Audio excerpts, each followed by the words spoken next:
Bien, jóvenes, buenos días con todos.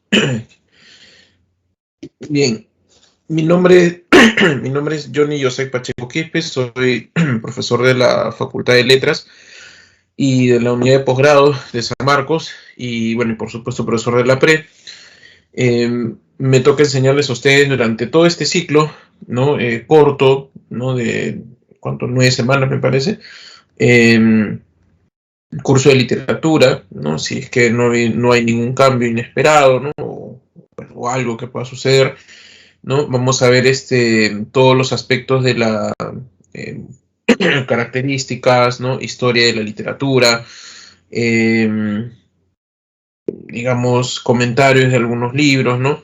Y por supuesto, el análisis, ¿no? De 2 novelas, ¿no? Para los que han llevado ya el ciclo de la PRE, ¿no? De repente el ciclo pasado, el año pasado, ya se está colocando, digamos, 2 libros, ¿no? Que, digamos, se analizan, ¿no? Exclusivamente, ¿no?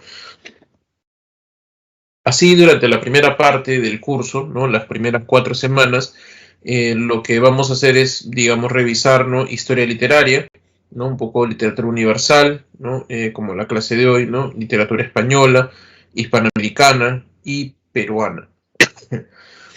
Eso, digamos, es la primera parte, está concentrado, digamos, ¿no? Lo que normalmente se hacía, ¿no? Historia de la literatura, ¿no? A partir de la quinta hacia la novena, ¿no? Va a haber una semana de teoría, digamos, se les va a enseñar ciertos conceptos narrativos o narratológicos, para poder, con ello, analizar y comprender, ¿no? 2 novelas, ¿no? Crimen y Castigo y Los Ríos Profundos, ¿no? Bueno, es obligatorio, digamos, leer Crimen y Castigo y Los Ríos Profundos, ¿no? Sobre todo porque las preguntas de la PRE, ¿no? Y de la admisión, ¿no?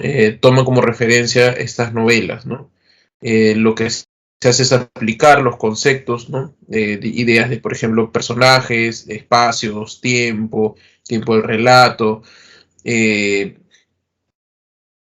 no sé, voz, ¿no? Narradores, ¿no?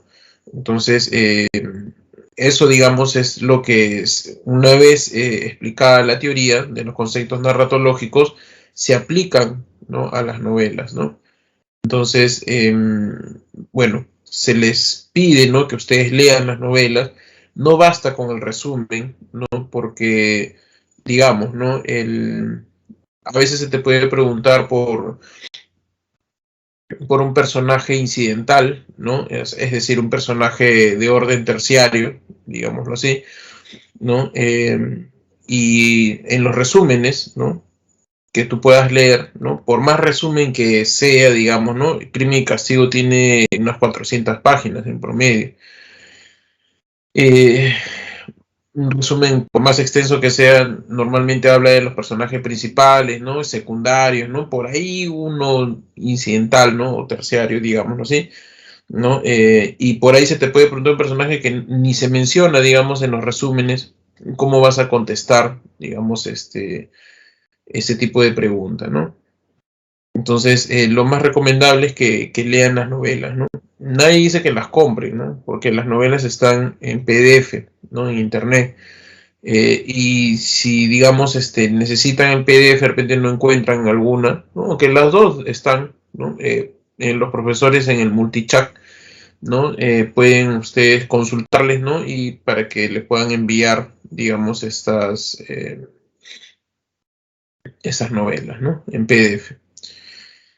Bien, eso sería, digamos, ahí está la distribución del curso, ¿no? Más o menos de qué es lo que va a tratar, ¿no? O cómo se va a desarrollar y distribuir, ¿no? ¿Alguna consulta o alguna pregunta?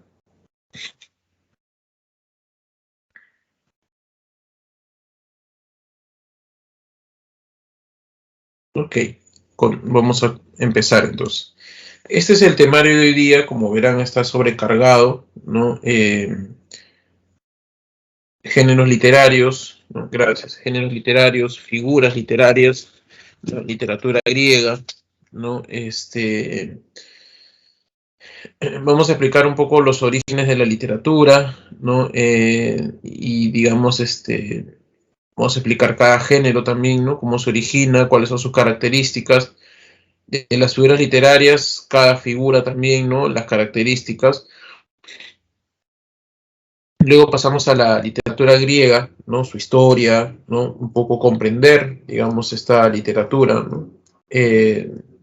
¿Por qué la estudiamos, ¿no? Luego ver los orígenes de la tragedia, ¿no? Explicar, y terminamos con Edipo Rey en esta parte. Luego pasamos a literatura medieval, ¿no? Características, géneros y representantes, ¿no? Y terminamos con literatura de la Edad Moderna, Renacimiento, características, periodo barroco, ¿no? Donde encontramos entre el barroco y el Renacimiento a Shakespeare, ¿no? Con Romeo y Julieta, y el periodo ilustrado, ¿no? Con sus características, ¿no?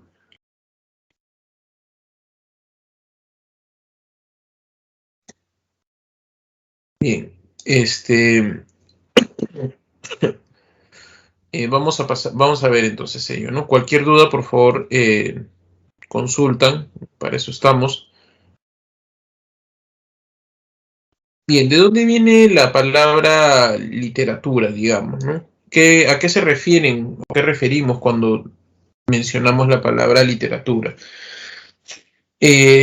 La palabra literatura es una manifestación cultural, ¿no? Desde los orígenes del ser humano, ¿no? El ser humano siempre ha tenido, digamos, la preocupación por explicar su origen, también por contar historias, buscar entretenerse, ¿no? Pero en los tiempos, ¿no? Originales, digamos, en los tiempos iniciales de la aparición del ser humano y la escritura, digamos, ¿no? Desde que hay un registro, de alguna manera, por lo menos se avisora de que el ser humano siempre ha tratado de comprender de dónde viene, cuál es su origen, ¿no? Y justamente a partir de ello ha comenzado a contar historias, ¿no? Ha comenzado a contar historias de su origen. Entonces, digámoslo así, ¿no? La literatura tenía esas funciones, ¿no? De contar historias, de transmitir, digamos, el conocimiento, saber, digamos, de dónde vino, ¿no? Y ha tratado de explicarlo mediante ficciones, mitos, ¿no? Que no están comprobados hasta el día de hoy, ¿no? Pero que durante mucho tiempo se creyó, ¿no? A partir de esos orígenes, muchas civilizaciones se organizaron, ¿no? Lo tomaron como fuente original, como fuente de origen, digamos, y bueno, ya cuando esas civilizaciones han desaparecido, ¿no? Han dado pie a otras civilizaciones que también han explicado su origen, ¿no? Eso, digamos, es la idea que se maneja de la literatura en sus inicios, ¿no? ¿No? Y digamos, como trataban de explicar el origen del mundo, ¿no? Por supuesto, eso no tiene ningún asidero, digamos, científico ni arqueológico, a lo que uno pueda decir que realmente así existió, ¿no? Tampoco podemos negarlo, ¿no? Pero, o sea, si nos remitimos a los científicos propiamente dicho, no hay nada, digamos, que pruebe lo que digamos, estas primeras civilizaciones trataban de realizar, ¿no? A eso se le conoce como mitos, ¿no? Es decir, ficciones, mentiras, digamos, ¿no? Para fundar, digamos, una civilización, ¿no? De ahí, ¿no? Con el paso de los siglos, la literatura siguió teniendo esa idea de ser ficción, ¿no? Es decir, contar historias, ¿no? Contar mentiras, ¿no? Y eso es lo que ocurre en la actualidad, ¿no? O sea, uno narra una novela, ¿no? Cosas que nunca sucedieron, ¿no? Y, digamos, pasó a ser, digamos, ya en algunos casos entretenido, crítica social, ¿no? representar un poco la sociedad, ¿no? Etcétera, ¿no? La palabra, o de dónde viene su nombre, literatura, ¿no? Digamos, como les decía, la literatura se da desde la aparición del ser humano, ¿no? Y los primeros registros, ¿no? Siempre hay esas historias que intentan explicar el origen del mundo. Así encontramos a los sumerios, las primeras civilizaciones, ¿no? Los egipcios, ¿no? Y luego los griegos, ¿no? Cada cultura, digamos, asimiló, ¿no? La anterior, digamos, ¿no? En algunos casos, ¿no? No todo tampoco, ¿no? Parte de su religión, de repente, ¿no? Parte de su forma de vida, filosofía, ¿no? Etcétera. Y los griegos, ¿no? Digamos, ellos, ¿no? Fueron una gran cultura, ¿no? Lo malo de los sumerios y los egipcios, bueno, no lo malo, ¿no? Pero, o sea, los sumerios y los egipcios, fueron civilizaciones muy antiguas, ¿no? Que los registros que han quedado, ¿no? En algunos casos bueno, sí hay bastantes, ¿no? Pero en el caso de los griegos hay mucha más información, digámoslo así, ¿no? Imagínate que Heródoto, ¿no? En el siglo V a.C., en la civilización griega, para ellos, ¿no? Heródoto menciona de que para ellos, en esa época, los egipcios ya eran antiguos, ya. Imagínate, ¿no? Ya eran antiguos en ese momento, ¿no? Este, y bueno, los griegos como que son más contemporáneos, ¿no? Y su cultura, ¿no? Influenciaron muchísimo, ¿no? A Europa, ¿no? Europa occidental. Eh, por eso se estudia, digamos, la civilización griega como digamos, la nación formativa, ¿no? La nación, digamos, que echa raíces en toda Europa, ¿no? La Ilíada y la Odisea, ¿no? Son dos textos que marcan, digamos, a toda Europa occidental, ¿no? Lo que se hace es, digamos, durante muchos siglos remitirse a la tradición, ¿no? Griega, ¿no? Tomar estructuras o releer, digamos, este tipo de textos, hacer este teatro en cuanto a las historias de la Ilíada y la Odisea, ¿no? Eh, todo, digamos, se toma de los griegos, ¿no? Los griegos en esa época aparecen, digamos, con su filosofía, su forma de escenificar las tragedias, también la ética, ¿no? La economía, la idea de la democracia, ¿no? El estudio del cosmos, ¿no? La física, ¿no? Todo lo hicieron, ¿no? Los griegos estudiaron todo en ese momento, ¿no? Y como estudiaron todo, ¿no? O sea, luego lo que ha hecho Occidente es simplemente remitirse, ¿no? A lo que los griegos ya habían realizado, ¿no?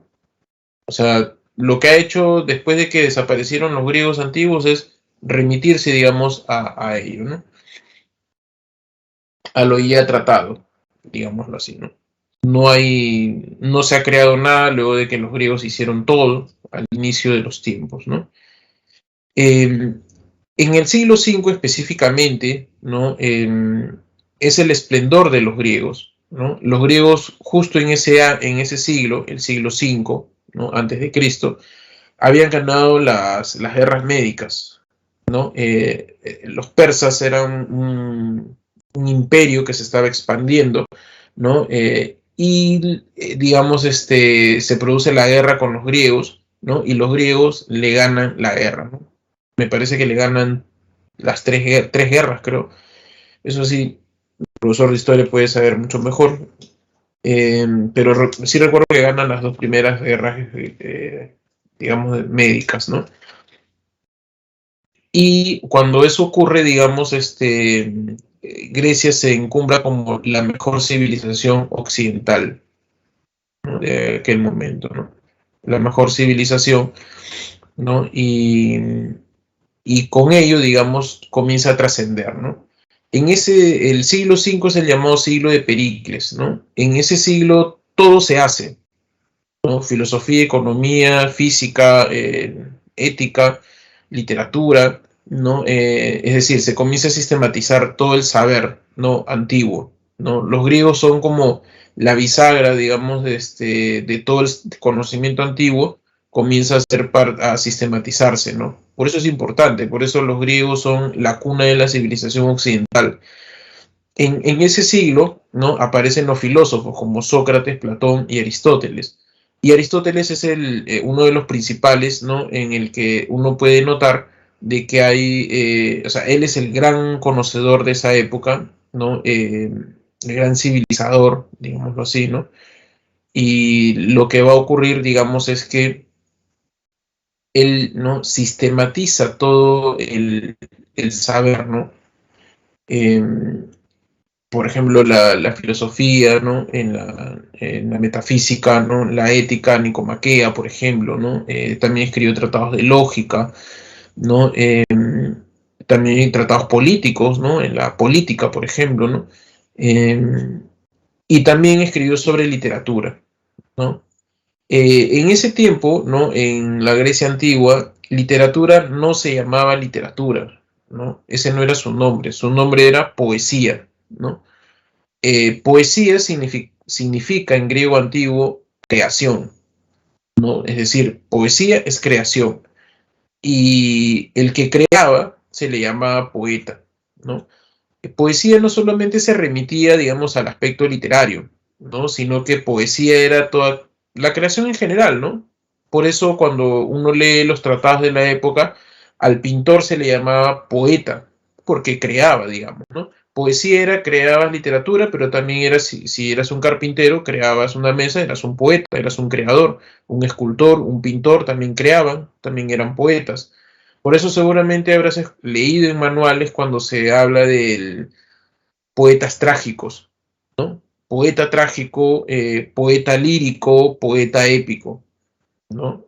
Porque, digamos, poeta es creador. Creador de tragedias, creador de lírica, creador de épicas, ¿no? Entonces, cuando tú leas, digamos, por ahí la poesía, ¿no? No significa lo que de manera moderna se entiende, ¿no? Como la lírica, ¿no? Sino que, digamos, es la idea de la creación. En ese siglo, ¿no? Aristóteles ve, pues, que está, digamos, sistematizado el saber, está sistematizando el saber y entonces escribe un libro que se llama Poética, ¿no? Poética significa estudio de la creación, ¿no? Y ahí estudia los géneros literarios, ¿no? Estudia las tragedias, pero también estudia los géneros literarios, ¿no? Eh, y él, digamos, lo establece, ¿no? Para darle un orden, porque ¿qué es lo que ocurre? Los poetas de aquel momento, los creadores, ¿no? Por ejemplo, alguien contaba una historia, ¿no? Y esa historia a veces era bien lírica, ¿no? O el dramaturgo de repente hacía una obra y era bien lírica, ¿no? O la lírica misma de repente como que parecía que contaba una historia. Entonces, como que no se sabía exactamente si alguien hacía algo, cómo estudiarlo. Entonces Aristóteles sistematiza ello, ¿no? Y dice, bueno, la épica tiene estas características, hay tres tipos de poesía, digámoslo así, ¿no? Tres tipos de creación. La épica tiene estas características, luego hay la lírica con sus características y por supuesto lo dramático con sus características, ¿no? De esa manera, los géneros literarios sirven para sistematizar el saber, para sistematizar, para darle un orden, digámoslo así, ¿no? Eso, digamos, es la idea de los géneros, ¿no? Ayudan a sistematizar el saber, ¿no? Y ahora vamos a ver sus características, ¿no? Y estos tres géneros que estableció Aristóteles son los géneros que hasta el día de hoy, ¿no? Digamos, se estudian, se establecen, ¿no? No existen otros géneros, ¿no? Son estos tipos de géneros, el épico, el lírico y el dramático, ¿no? El género épico, ¿no? Y todos estos géneros también Aristóteles los establece a partir de las obras también de la antigüedad, ¿no? El género épico, por ejemplo, se caracteriza por ser esencialmente narrativo. Por si acaso, ¿no?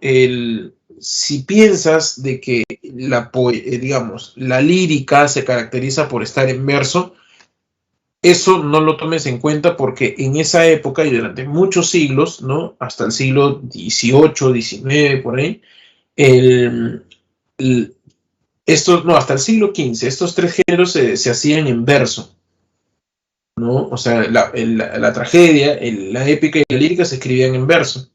Entonces no es que se caracteriza, digamos, la lírica, por ejemplo, ¿no? Por escribirse en verso. No, en realidad no, la idea del verso no es una característica de ninguno de los géneros, ¿no? Porque también hay épica, luego hay épica en prosa, ¿no? Es decir, forma narrada, digamos así, ¿no?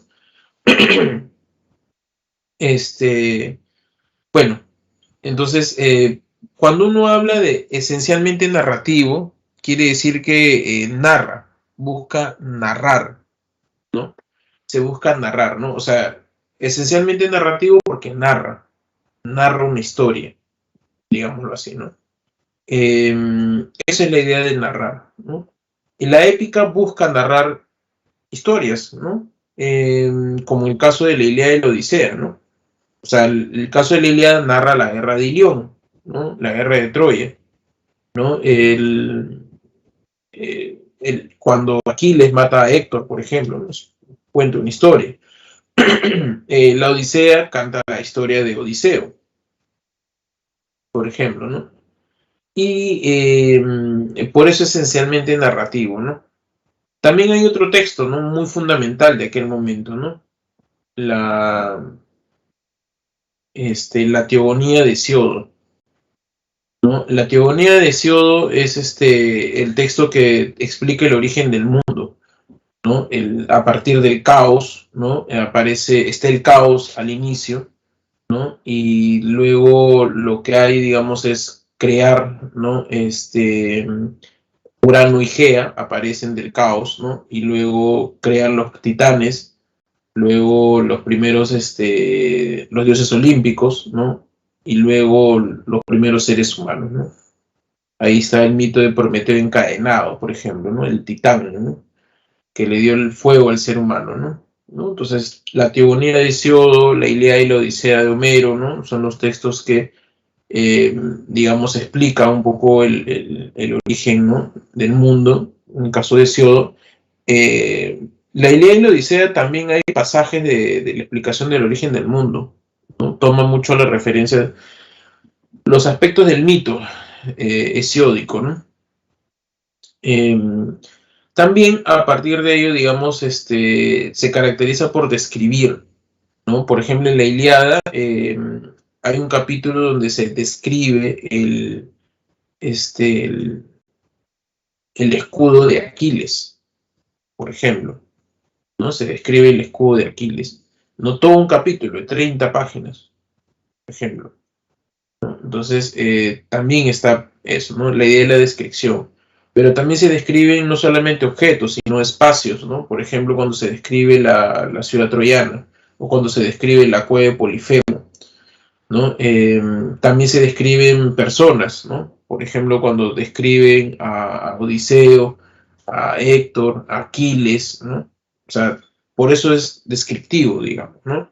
Describen acciones. La Ilíada hay capítulos enteros donde Homero te narra, ¿no? Cómo se están peleando, digamos, entre, o sea, los soldados griegos y los troyanos, ¿no? Y te describe la acción, ¿no?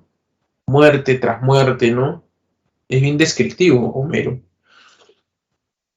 Y el género épico es objetivo, ¿no? ¿Qué quiere decir esto? Que es neutral, ¿no? Ser objetivo es ser imparcial, neutral, ¿no? ¿Cómo se desarrolla esto? Lo que pasa es que el género épico, ¿no? Es de alguna manera, ¿no? Digámoslo así, ¿no? Trata de tener una visión neutral, ¿no? Y esto se debe a que en el caso homérico, ¿no? Pasa lo siguiente, ¿no? Para que entiendas por qué Aristóteles determina que este género es neutral, ¿no? Los griegos eran una sociedad esclavista, ¿no? Los griegos eran una sociedad también conquistadora, ¿no? Es decir, no recuerden a los espartanos, ¿no?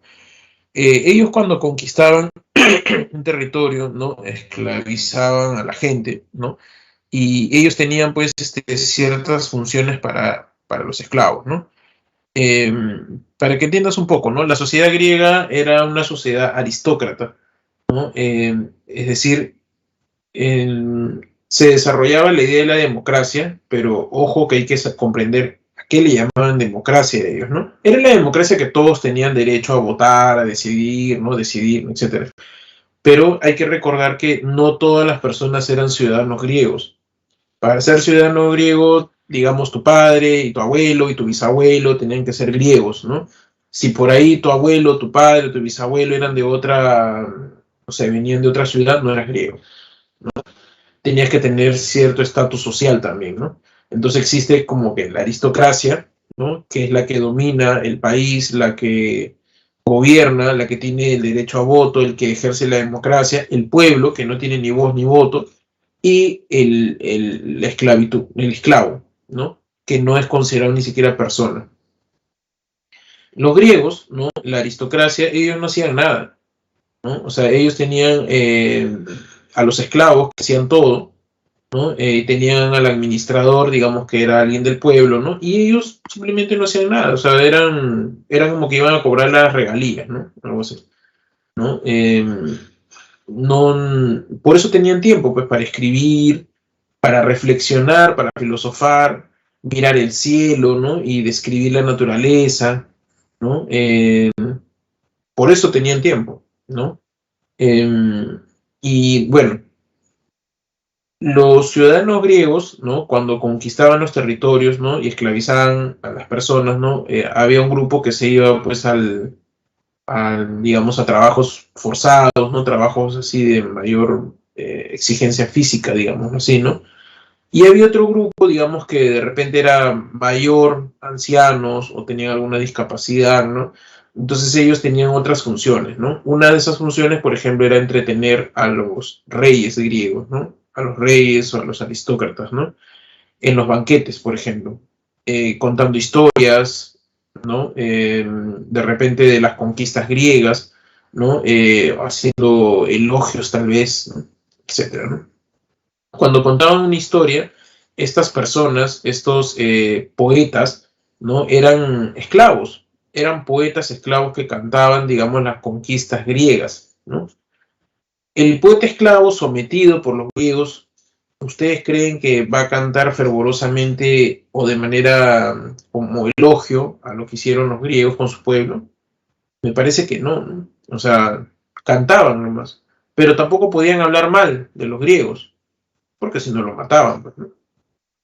Entonces, no podían hablar mal, pero tampoco buscaban elogiarles, ¿no? Y entonces, de ahí nace la objetividad, ¿no? Es decir, la posición neutral. Homero era neutral, porque Homero es un poeta esclavo, ¿no? Homero surge, digamos, de una gama de poetas esclavos, ¿no? Homero ni siquiera se sabe si existió, ¿no? Homero, su nombre viene de estas personas que les decía que los ponían para entretener al pueblo, ¿no? A la aristocracia o a los reyes. Esas personas, digamos, que tenían esa función se les llamaba homerones, ¿no? Homerones significa poetas esclavos, ciegos, ¿no? Y tenían esa función, digamos, de cantar, ¿no? Y entretener en los banquetes, ¿no? De eso, digamos, de ellos, ¿no? Surge la idea de alguien que tal vez se llamaba Homero, o Homero significa, digamos, representa a todos estos poetas esclavos que cantaban, ¿no? La guerra de Ilión, ¿no? Por ejemplo, ¿no? Entonces Homero canta, digamos, Homero representa tal vez a todos esos poetas esclavos, ¿no? No hay ninguna prueba arqueológica hasta el día de hoy que Homero haya existido, ¿no? Por supuesto, tampoco la guerra de Troya. Hasta el día de hoy no existe nada que uno pueda decir que la guerra de Troya existió. Porque la guerra de Troya pertenece a los tiempos míticos, ¿no? En la Grecia antigua hay dos etapas, ¿no? La etapa de la edad oscura o la edad mítica, ¿no? Que se produce más o menos del siglo XIII hasta el siglo VIII, ¿no? No, hasta el siglo V, perdón, y del siglo V, ¿no? al siglo I, digamos, ¿no? Es la etapa de la Edad Clásica, ¿no? Que es la que nosotros conocemos. Aristóteles, Platón, Heródoto, ¿no? Todos los que conocemos de alguna manera de los griegos es por la Edad Clásica que está escrito, hay pruebas arqueológicas de que ellos existieron, ¿no? En cambio, del siglo XII al siglo V, o sea, hasta antes del siglo V, todo es la Edad Oscura, digamos, ¿no? La Edad Mítica, ¿no? Bueno, y también una característica principal del género épico que no se ha mencionado ahí es que se cuenta en tiempo pasado, ¿no? Claro, porque Aristóteles toma, por ejemplo, en el caso de Hesiodo, ¿no? Cuando Hesiodo canta en la Teogonía el origen del mundo, o sea, lo está contando en tiempo pasado. También en el caso de Homero, cuando canta la guerra de Ilión, supuestamente la guerra de Ilión ya había sucedido 7 siglos antes, porque según el mito, o sea, la Ilíada y la Odisea, o sea, la guerra de Ilión, al parecer, sucedió en el siglo XII, ¿no? Y recién 4 siglos después, en el siglo VIII, ¿no? Antes de Cristo, recién comienza a narrarse la guerra de Ilión, ¿no?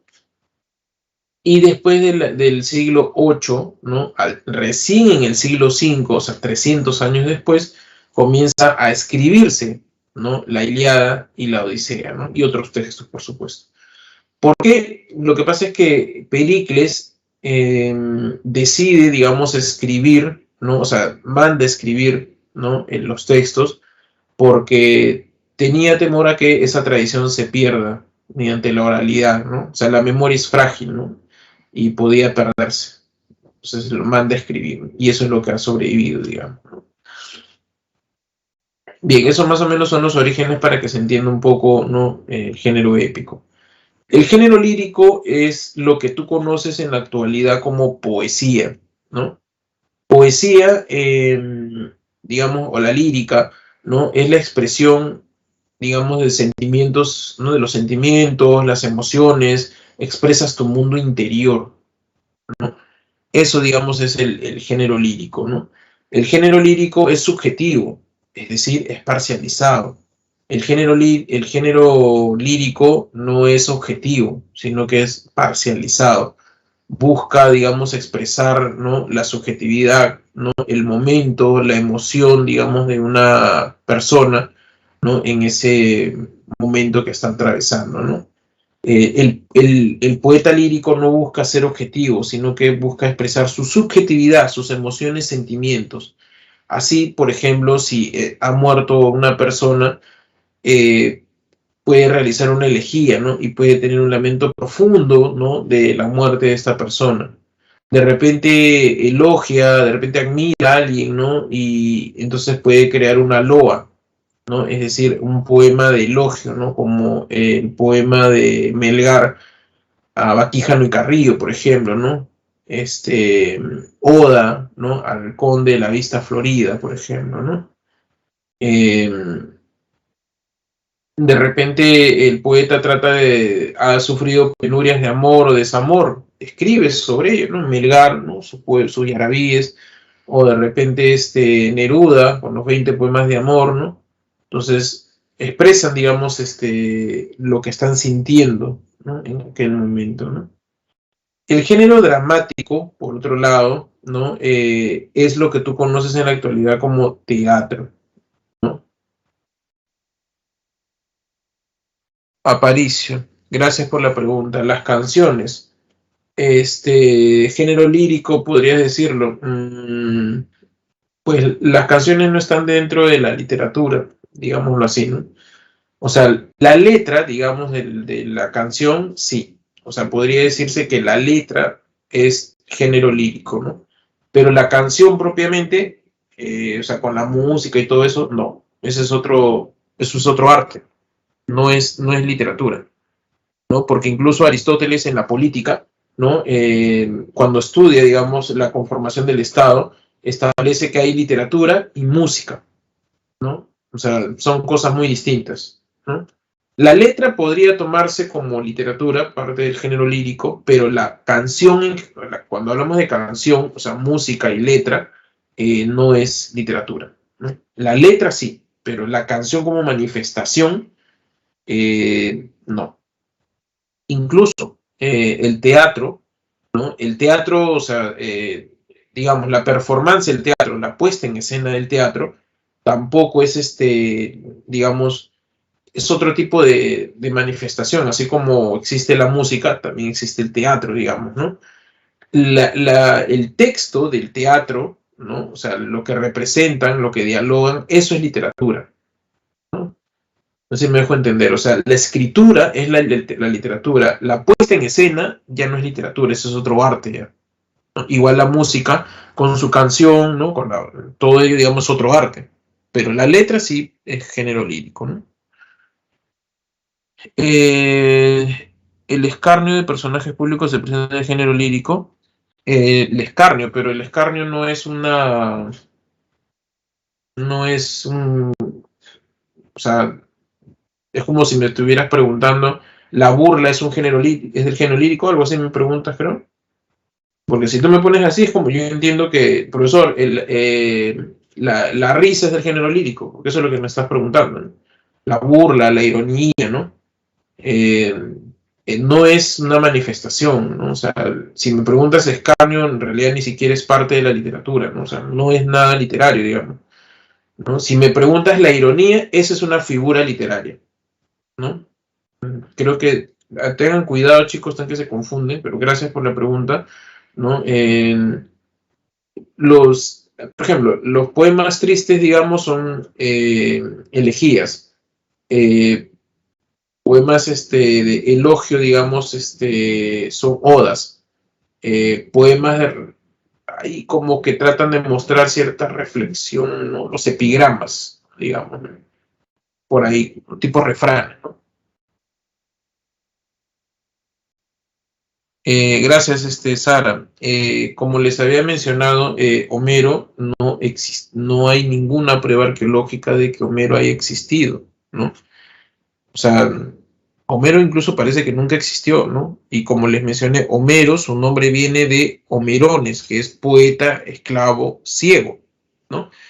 Además también, por ejemplo, la guerra de Ilión supuestamente se originó en el siglo XII, se dio en el siglo XII, y en el siglo VIII, Homero, si existió, comenzó a cantar la guerra de Troya, o sea, 400 años después. Y en el siglo V, o sea, 300 años después, Pericles mandó a escribir, por supuesto no le mandó a Homero, sino mandó a, digamos, a los poetas del momento, ¿no? A que escriban, digamos, esos textos para que no, porque creo que me olvidé decirles una característica, ¿no? Durante todo ese tiempo, hasta el siglo V, del siglo XII al siglo V, la literatura era oral, ¿no? La literatura era oral, ¿no? O sea, era una literatura, digamos, que se transmitía a través de la palabra, ¿no? No existía la escritura, ¿no? Recién en el siglo V comienza a escribirse, digamos, para los griegos, ¿no? Naomi dice, la loa también es un poema de elogio. Sí, sí, la loa u oda, ¿no? Loa u oda, ¿no? O sea, loa y oda es lo mismo, ¿no? Es un poema de elogio, ¿no?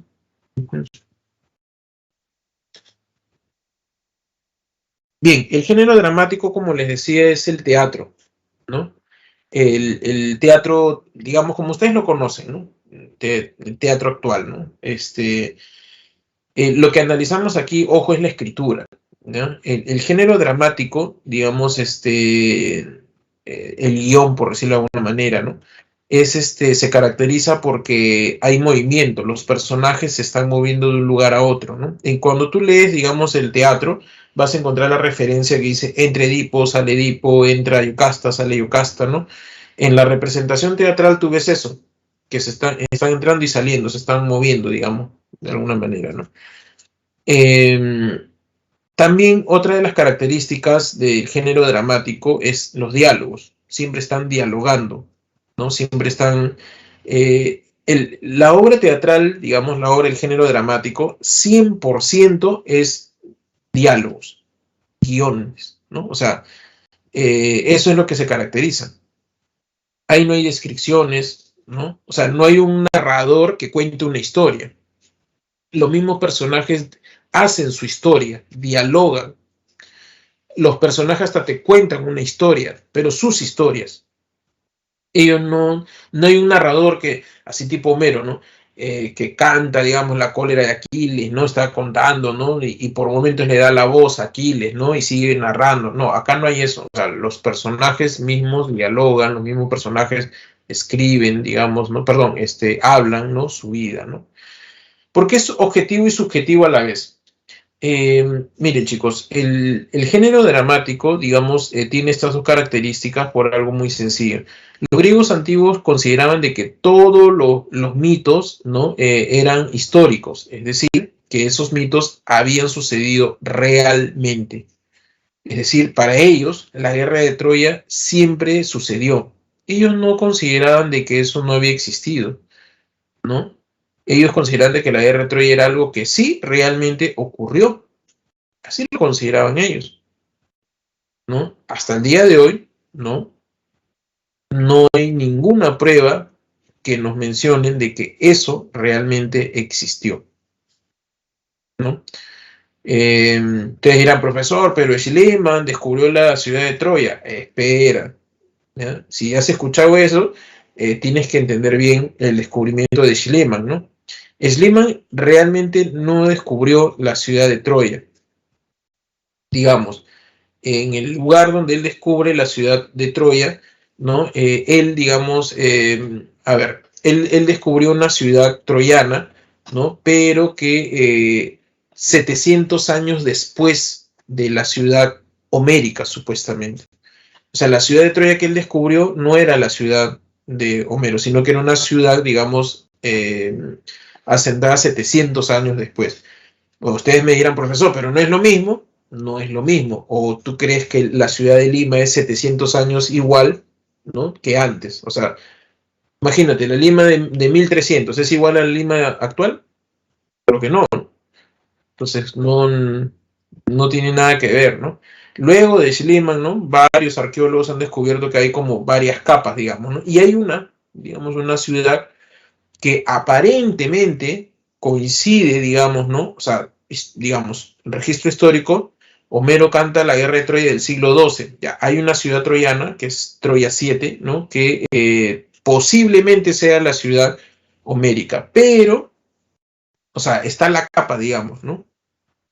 Pero no hay nada, no hay ningún registro que se pueda decir que ahí está, digamos, algo de Helena o algún de Agamenón, el rey Príamo, no hay nada, absolutamente no hay nada, ¿no? Entonces, no hay ningún registro, ¿no? Hasta el día de hoy, ¿no? Pero para los griegos eso sí era de verdad, pues, ¿no? O sea, los griegos nunca dudaron de la guerra de Ilión, ¿no? Y a partir de esa guerra de Ilión, digamos, sucedió, o sea, la tradición de los griegos siempre se remitían a ellos, ¿no? Cuando las tragedias aparecen en el siglo V, las tragedias cantan, ¿no? Escenifican, digamos, mucha de lo sucedido en la guerra de Ilión como en los mitos griegos, ¿no? Recordemos que la guerra de Ilión, o sea, la guerra de Troya, ojo, por si tú piensas que realmente existió, bueno, te cuento que, por ejemplo, ¿no? Helena de Troya, ¿no? Helena era hija de Zeus, o sea, y su nacimiento es así, ¿no? O sea, Zeus estuvo con la madre de Helena, que era Leda, ¿no? Y Zeus se convirtió en un cisne y, digamos, copuló, ¿no? Con la madre de Helena y la madre tuvo dos huevos. En un huevo nació Helena y Clitemnestra, ¿no? La esposa de Agamenón, y en el otro huevo nació los gemelos que son muy conocidos. Son muy conocidos, tú lo ves a cada rato incluso están en el cielo. Castor y Pollux. Tú me dirás, ¿y quiénes son ellos? Bueno, ¿has visto los gemelos de Géminis? ¿No? Géminis justamente son Castor y Pollux, ¿no? Son los hijos de Zeus, ¿no? Hermanos de Helena y Clitemnestra, ¿no? Entonces, Ya, ellos, por ejemplo, son míticos. Helena es mítica, Clitemnestra también. Agamenón, su padre era Atreo, y Atreo, si mal no recuerdo, era como que el nieto de uno de los primeros hombres que aparecieron en la Tierra. O sea, los titanes, los dioses olímpicos, el primer hombre creado por los dioses, el hijo, el nieto, y ese es el abuelo de Agamenón, ¿no? O sea, para que vean, ¿no? Digamos que todo es mito, pues, ¿no? Incluso la ciudad troyana, decían que los muros troyanos fue hecho por Poseidón, ¿no? O sea, el dios del mar, ¿no? Como un castigo de los dioses, algo así. Entonces, ¿qué tan cierto es eso? O sea, en realidad es un mito, ¿no? Entonces, pero bueno, los griegos nunca dudaron de eso, ¿no? Siempre pensaron de que todo eso existió realmente, ¿no? Y entonces las tragedias representan estas historias, ¿no? Representan todas estas historias, los escenifican, ¿no? Escenifican los mitos griegos, Edipo Rey, ¿no? Por ejemplo, la Orestiada, la guerra de Troya, ¿no? Etcétera. Todo lo escenifican, ¿no? Para los griegos eso era algo, todo el mundo sabía lo que representaban en la tragedia, o sea, no era algo desconocido.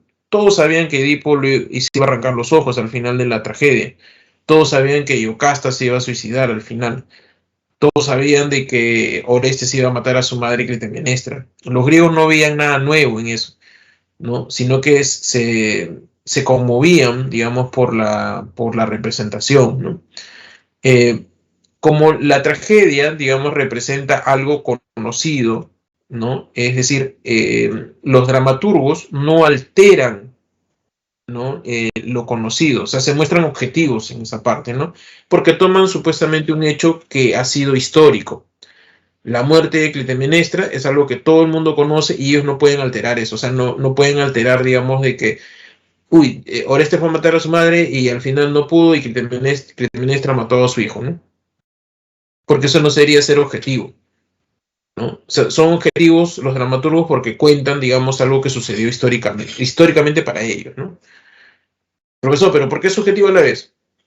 Porque el dramaturgo, si bien toma una historia conocida y no altera, digamos, la historia, sí le da, digamos, su punto de vista. Por ejemplo, en el caso de la Orestiada, ¿no? En el segundo acto, ¿no? Llamado Las Coéforas, ahí, por ejemplo, lo que ocurre es que cuando Orestes planifica la muerte de su madre, está su hermana Electra. Y Electra, digamos, es un personaje que está ahí, habla digamos, ¿se llama? Con Orestes, ¿no? Un ratito, por favor.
Disculpen. A ver, les comentaba sobre en el caso de la Orestiada, por ejemplo, ¿no? Ahí Orestes, por ejemplo, va a matar a su madre, ¿no? Y aparece su hermana Electra, que de alguna manera en el diálogo como que lo instiga, digamos, a matar a su madre, ¿no? Pero solamente aparece ahí y de ahí ya no más, ¿no? O sea, como que llega, lo motiva y él va a matar, ¿no? Incluso la obra se llama La Orestiada. El personaje principal es Orestes, ¿no? Está contando algo objetivo, digamos, ¿no?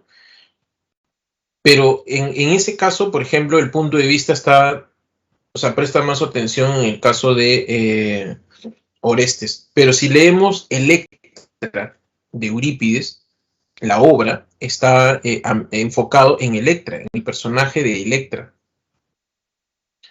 ¿no? O sea, la obra se centra en Electra y ahí se muestra que Electra ya no solamente está como que aparece y lo motiva, sino que lo motive y además planifica, pero tiene una importancia muy fuerte. Y más bien Orestes es un personaje secundario, ¿no? O sea, más se centra en la disyuntiva de Electra, ¿no? De el remordimiento, cómo planifica, y luego el remordimiento, cómo instiga a su hermano Orestes, ¿no? Y Orestes ya mata a su madre, ¿ya? Pero no hay mayor, digamos, preocupación en eso, ¿no? Por eso es subjetivo, porque el dramaturgo le pone atención, digamos, a algo que de repente no estaba, digamos, que no, el otro dramaturgo no le había prestado atención. Y así hay varias obras, ¿no? Que lamentablemente se han perdido. Por ejemplo, ustedes conocen el Edipo de Sófocles, pero después uno se entera de que también Eurípides también había escrito su Edipo, pero que no ha llegado a nosotros, ¿no? Entonces, y así, ¿no? Bien, no sé si hay alguna pregunta, jóvenes. ¿Todo está claro, chicos?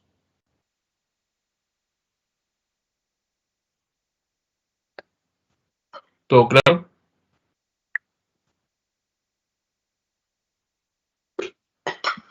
Ok, continuemos entonces.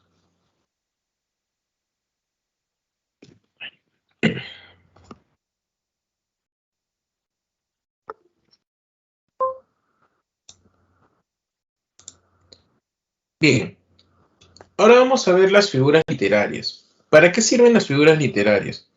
Las figuras literarias son expresiones, ¿no?, que el poeta utiliza, digamos, para expresar la concepción de su mundo, por decirlo de alguna manera, ¿no? Eh, Son muchísimas figuras literarias, ¿no? Pero, digamos, hay que entender, para nuestro caso, digamos, 6 figuras literarias, ¿no? Eh, digamos, la pre solamente, digamos, te pide 6 figuras, ¿no? En el caso de, por ejemplo, comencemos con la metáfora, ¿no? La metáfora, digamos, es la figura, ¿no? ¿En qué consiste la metáfora? La metáfora consiste, y acuérdense bien siempre de esto, que es la transformación de un elemento en otro, ¿sí? La metáfora consiste en transformar un elemento A en un elemento B. Esa es su función. Bajo esa idea hay dos fórmulas de la metáfora, ¿no? El A es B y el A en lugar de B, ¿no? Es decir, en el primer caso, con la idea de que un elemento se transforma en otro elemento, por ejemplo, nuestras vidas son los ríos.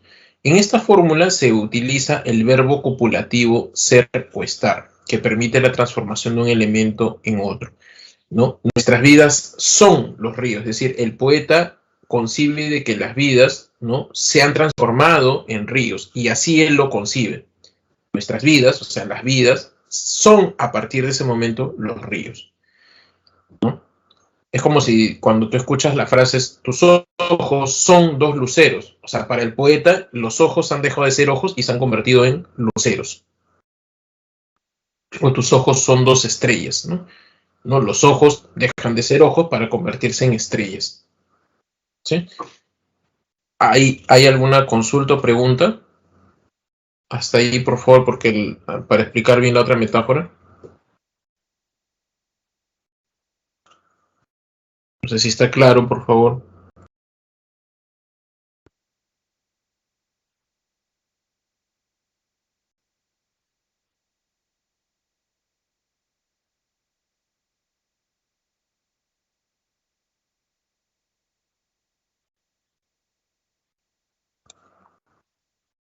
Bien. Ahora, ¿por qué les hacía mención, digamos, a esta parte, digamos, de, de esto? Porque la otra metáfora es un poquito más complicada, ¿no? ¿Por qué? Porque si bien en la primera fórmula el poeta te dice A es B, nuestras vidas son los ríos, tus ojos son dos luceros, o sea, te está diciendo el poeta. Pero en el otro caso, el poeta ya no te dice eso. Ya no te dice tus ojos son dos luceros, sino que él ya ha metaforizado y lo que hace es reemplazarlo nada más. Por ejemplo, de pronto ve a la persona y dice, en tu rostro se observan dos luceros. Entonces, podría ser de que luceros se esté diciendo en vez de ojos, ¿no? Porque podría ser de repente los dientes, tal vez, ¿no? Se sonríe y sus dientes brillan como luceros. Podría ser, ¿no? No solamente los ojos. O de repente sus mejillas brillan de repente, ¿no? Y son luceros, ¿no? La cuestión es que esos luceros, por supuesto, no existen en la persona, sino que él está utilizando una metáfora para decir algo, ¿no? de la persona, ¿no? Es decir, esos dos luceros están reemplazando a algo, porque el poeta ya metaforizó. El poeta en este caso no te va a decir, tus ojos son dos luceros, tienes dos luceros en tu rostro. ¿No? No te dice eso, sino que de frente te dice, ¿no? En tu rostro hay dos luceros. Entonces, veamos el ejemplo. En A en lugar de B, el poeta ya metaforizó. Y como ya metaforizó, te pone lo metaforizado. Es decir, te pone ya el elemento B. Por ejemplo, en la concepción, si dices las estrellas son diamantes, o sea, ya pasamos la metáfora A, ¿no? O sea, la primera metáfora, ¿no? El poeta concibe que la metáfora se ha convertido, un elemento A se ha convertido en un elemento B. Las estrellas son diamantes. Pero el poeta ya no te dice eso, pues. Ya metaforizó. Entonces, de pronto te dice, en la noche, ¿no? En la noche ha perdido los diamantes. La noche ha prendido sus diamantes, ¿no? Entonces, digámoslo así, ya el poeta ya metaforizó, las estrellas son diamantes, la noche ha prendido sus diamantes, ¿no? Ya metaforizó. Lo que tú te tienes que dar cuenta ahí es que diamantes, por supuesto, tú no encuentras en la noche, sino que eso está reemplazando a algo, ¿no? Por ejemplo, cuando te dicen, esta persona atraviesa el invierno de la vida, o sea, ¿realmente está atravesando un invierno de la vida? ¿Existe un invierno de la vida? No, invierno está metaforizado y está reemplazando el invierno es la vejez, ¿no? O la vejez es el invierno, ¿no? Ya metaforizó eso y entonces en vez de poner vejez pone invierno, ¿no? Porque él concibe que la vejez es un invierno, entonces pone en vez de vejez de la vida, invierno de la vida. Cuando Góngora dice las perlas de tu boca, no es que en tu boca hayan perlas, sino que el poeta ha metaforizado antes, los dientes son perlas, o sea, los dientes son concebidos como perlas, y entonces utiliza lo metaforizado y pone las perlas de tu boca, ¿no? Tú te vas a dar cuenta porque, digamos, ya hay un elemento metaforizado ahí, ¿no? Por ejemplo, en el poema 18 de Trilce, preguntaron hace varios años, ¿no? Pusieron un fragmento de ese poema y decía, criadera de llaves, ahora en tu regazo yo me recuesto, ¿no? Protegiéndome de estas paredes carcelarias. Subrayaron criadera de llaves, ¿no? No te preguntaban quién a qué reemplazaba, porque eso puede ser, tú no sabes a qué está reemplazando.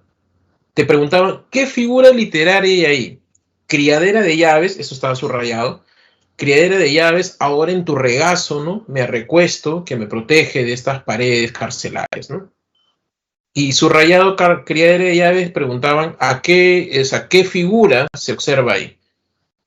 No te preguntaban qué elemento es, porque eso puede ser subjetivo. O sea, yo puedo decir, no sé, pues una alcancía de repente. Puedo decir, no sé, una almohada, ¿no? Porque como dice, me recuesto, ¿no? Pero también puede ser la madre, ¿no? Entonces tú no sabes qué elemento está reemplazando, pero sí sabes que está reemplazando algo. Porque ya ha metaforizado algo, ¿no? Y lo que tú observas ahí es que se ha reemplazado algo, ¿no? Eso es A en lugar de B.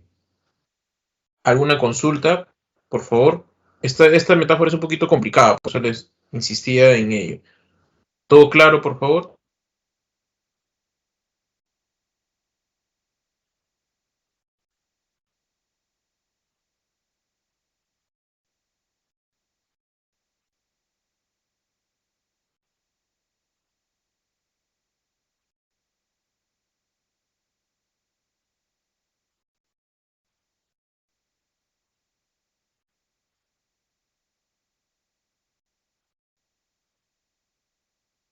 Buena pregunta, Naomi. ¿Cuál es la más usada? Las dos. Las dos.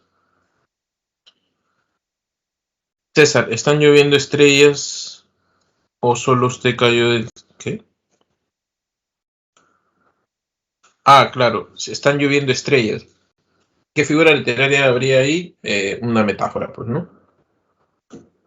Porque no caen estrellas, no llueven estrellas, ¿no? O sea, estrella está reemplazando, pues, a gotas de agua, ¿no? Ujú. Bien. La siguiente metáfora es mucho más sencillo, ¿no? Porque en realidad lo que encuentras ahí es la repetición de una palabra al principio de los versos, ¿no? Si se repite una palabra al principio de los versos, automáticamente eso es una metáfora, perdón, una anáfora, ¿no? Por ejemplo, como ves en el ejemplo, con tus pasos, con el pasado, ¿no? O sea, la palabra, digamos, es una anáfora, ¿no?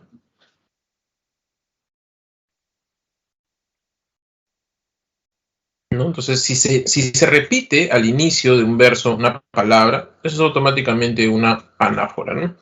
Como mínimo, por supuesto, tiene que tener dos versos para que tú puedas afirmar de que algo se repite, ¿no? Si fuera prosa poética, ¿no? O sea, como narrativa, digamos, ¿no? Una narración de la poesía, ¿no? Como ves en la parte de abajo, ¿no? Si se repite una vez que termina el verso, punto, ¿no? Termina, punto, y empieza, digamos, la siguiente oración con la misma palabra, también podría considerarse una anáfora, ¿no? Ahí sí, por ejemplo, para tomar la pregunta de Naomi, ¿cuál anáfora toman más? El que está en verso, normalmente, ¿no? Pero igual siempre hay que tener en cuenta ello, pero normalmente es el primero, ¿no? El epíteto es mucho más sencillo, el epíteto es el adjetivo, por supuesto, si sabes muy bien la diferenciación entre sustantivo y adjetivo no vas a tener ningún problema, el adjetivo es lo que califica al sustantivo, ¿no? En el caso del epíteto hay dos tipos de epíteto, uno es el adjetivo propiamente dicho que califica al sustantivo y el otro es lo que se conoce en lingüística como eh, aposición. La aposición va entre comas, ¿no? Y es una característica, es como una frase, ¿no? Que caracteriza, digamos, al sustantivo, ¿no? Eso, digamos, es el caso de la aposición. Ahora,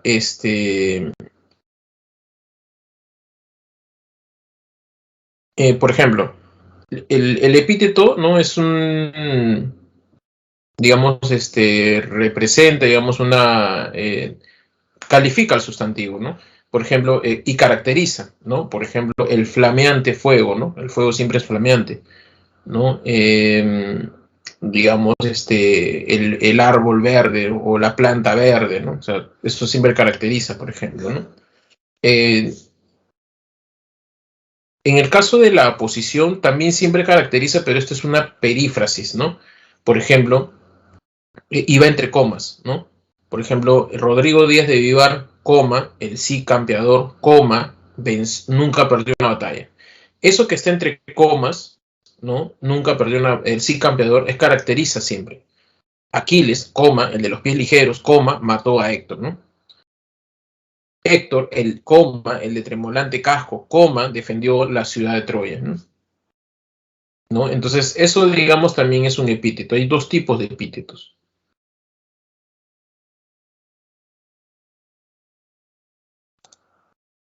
El hiperbatón, otra vez, ¿no? Hay que apelar un poco si es que no sabes mucho, tienes que estudiar un poco el lenguaje en esta parte, porque el hiperbatón, digamos, es la alteración de la sintaxis, ¿no? Es decir, la sintaxis sujeto, verbo, predicado, ¿no? ¿no? Nuestra sintaxis es sujeto, verbo, predicado. Nosotros siempre tenemos estas expresiones como, por ejemplo, ¿no? En este orden, ¿no? Juan compra pan en la panadería, ¿no? O sea, Juan sujeto, acción, compra, ¿no? Y pan en la panadería es predicado. Si tú alteras ese orden, es un hipérbato. Pero yo a veces puedo decir, compro pan en la panadería, compra pan en la panadería Juan. Sí, lo puedes decir, pero no es usual, ¿no? O tú hablas así. O tú dices, si alguien te pregunta algo, dices, compra Juan pan en la panadería, ¿no? Es un poco complicado, ¿no? Normalmente siempre hablamos en sujeto, verbo, predicado. Si tú alteras ese orden, es un hipérbato. Aquí también ocurre lo mismo, ¿no? Por ejemplo, en este verso muy conocido, volverán las oscuras golondrinas a tu balcón sus nidos a colgar. Eso está alterado, porque el verbo está primero, volverán, por ejemplo, ¿no? Eso es un, ¿no? Está, digamos, primero. Luego viene el sujeto, las oscuras golondrinas, y en el predicado incluso también está alterado, ¿no? En tu balcón sus nidos a colgar.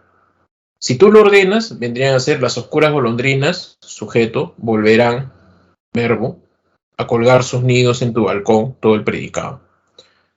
Entonces, si sabes bien detallar el lenguaje, busca, ¿no? Siempre el orden. No te confíes si de repente puede ser que el verso comience con el verbo y tú digas, ya, entonces eso es eh, hipérbato. No es así, porque si no, mire el ejemplo de arriba del lado derecho, ¿no? Bebí el dulcísimo veneno en el cristal de tu divina mano de amor. Tú podrías decir, profesor, pero ahí inicia con el verbo, pues por eso es un hipérbato. No, tener cuidado con ello, porque ahí hay sujeto tácito. Yo bebí, o sea, está en orden en realidad. Yo, sujeto tácito, bebí la acción y todo el resto es el predicado, ¿no? O sea, ahí está en orden. En hipérbaton está lo que está al lado izquierdo, ¿no? Que dice, en el cristal de tu divina mano de amor, yo bebí, ¿no? El dulcísimo veneno. Ahí está alterado. Entonces no vayas a pensar que porque el verbo está al inicio, automáticamente es un hipérbaton. No va por ese lado, ¿eh? O sea, insisto, para poder responder tanto preguntas como epíteto e hipérbaton, lo que tienes que hacer es saber lenguaje. En este caso, si no identificas que es un verbo, bueno, tienes que hacerle la pregunta al verbo, ¿no? ¿No? Para poder responder, ¿no? Y ubicar el sustantivo, ¿no? Bien. La hipérbole, digamos, es la alteración, ¿no? Perdón, la exageración de un rasgo, de un objeto, una persona, un espacio, una situación, ¿no? Etcétera. Ojo, la hipérbole no transforma nada, porque algunos alumnos a veces se confundían de que la hipérbole transforma algo. No transforma nada, exagera algo. O sea, exagerar no es transformar, ¿no? Por ejemplo, un verso muy conocido y que veo, preguntaron hace años en un examen de admisión, decía, había un hombre con una nariz, ¿no? Tan grande, ¿no? Que llegaba hasta el cielo. ¿Qué figura literaria hay ahí? Hipérbole, ¿no? En la hipérbole, o sea, exagera tanto que de repente este hombre era narigón, ¿no? Pero ya ahí dice pues que llegaba hasta el cielo, ¿no? O como dice ahí, era tan flaco, ¿no? Que caminaba de perfil, ¿no? También es una exageración, ¿no? O más dura que el mármol en mis quejas. O sea, en pocas palabras le está diciendo pues, que es mucho más fría, ¿no? E impertérrita que digamos, el mármol, ¿no? Que no tiene cero sentimiento, es como si fuera un objeto, ¿no? Eso es exagerado, ¿no? Antonio, a redundancia, ¿cuál redundancia? ¿Qué figura? La redundancia es la repetición de algo, pero es que la redundancia no es una figura literaria, no, o sea, la redundancia no es figura literaria, por si acaso. El epíteto, insisto, tienen que saber lenguaje, tienen que caracterizar, ¿no? El adjetivo caracteriza al sustantivo. La redundancia no caracteriza. Eso es lo que puedo decirte, ¿no? El sol llameante, eso no es redundante, es una característica del sol.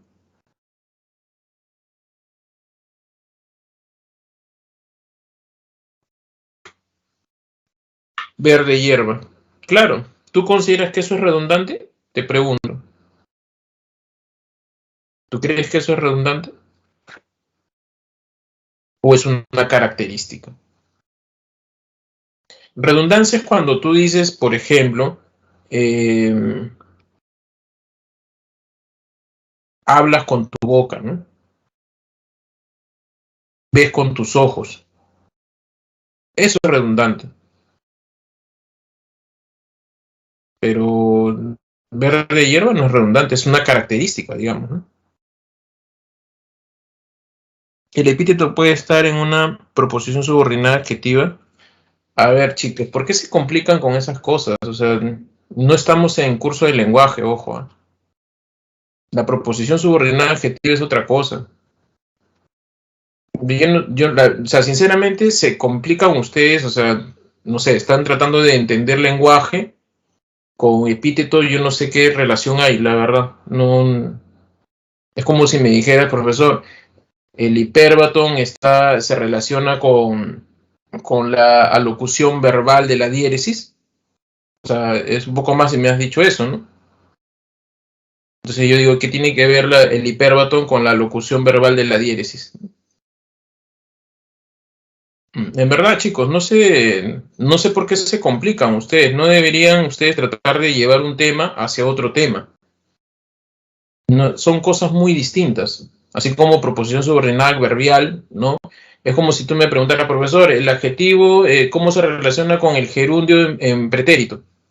Así un poco más si me has dicho, ¿no? O me podrías haber dicho, profesor, el epíteto es un gerundio adjetivado.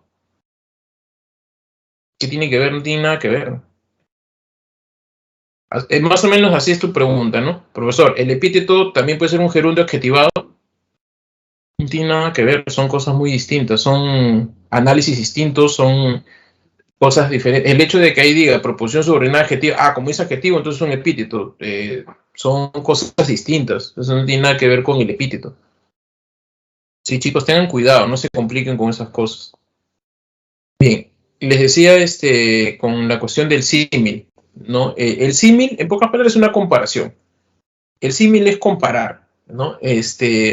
Y esta comparación lo utilizas se encuentran con los términos como, se asemeja, se parece, tal cual, ¿no?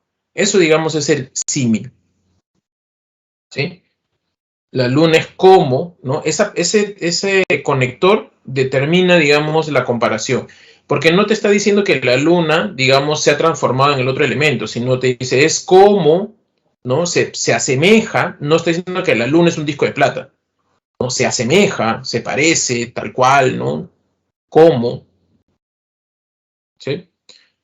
Bien. Y siempre se va a caracterizar por estos elementos, ¿no?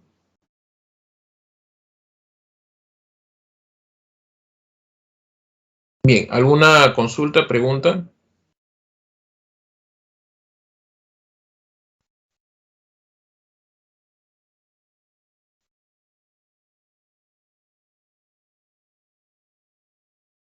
Era tan flaco que se asemeja a una aguja, es símil hipérbole, es símil o hipérbole, es los dos a la vez,